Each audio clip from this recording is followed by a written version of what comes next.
пропява. И навъдиха се, казвам тия дисер без певици по екрани и пустени дъсът на пращелецици.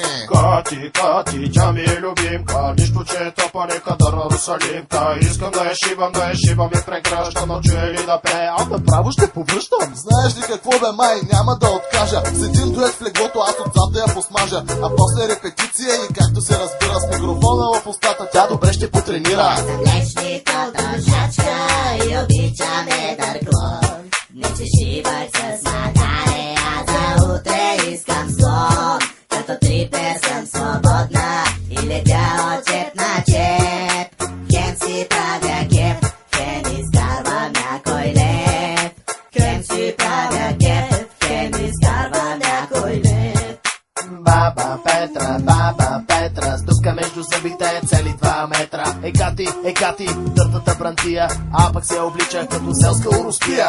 Прави ми се тя на супер хищна хиена, но е само някаква тъпа дърта курва изросена. Сигурно си мисли, че е страшна далаверка, да изглежда тя пред нас като сексапилна пенсионерка. Виж бе, кон! А може би кобила? Не бе, това е как Амира крокодила. Майчице ще падна, какво ето и живото. Не стига, че е тъпо, ами е и грозно. Между кълките и лута е цели 20 санта и с тази грозна мутра прилича тя на кранта, а зъбите и криви. Направо е вампир и газа и е огромен като ремарке на тир. Аз съм млечникът трошачка и обичаме дърклон.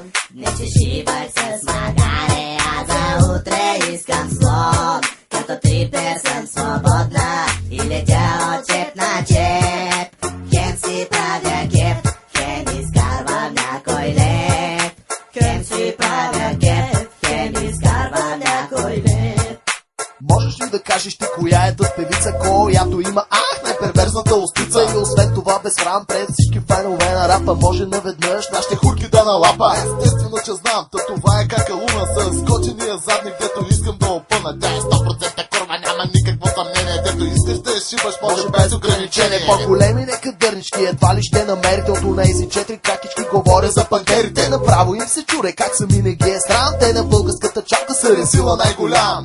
Пускам телевизора и гледам картина, на която готиния задник труса си малина. И веднага ми е ясно, че и тази певица лъскава е записала албумче, като здраво се е праскала. Прави се послушване, на което кандидатките се играват по-отделно на комисията с папките, и която се окаже най-красива и послушна за парички и известен договор, че ще си гушне. Тя не можела да пее, че къде е тук бедата, в този бизнес се успява, като вдигаш си краката. Ако имаш пък гитарба, яки свирки да въртиш, пътя към успеха бързо ти ще извървиш. Май на студиото, пай на шефа, правил си е оргия, като шибо е наред, дори и кака Глория. И на ара президента всички той ще да ги клати, като почнеме от Кондо и завършиме с Кати. Бати!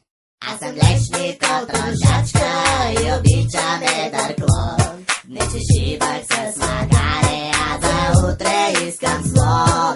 Като трипер съм свободна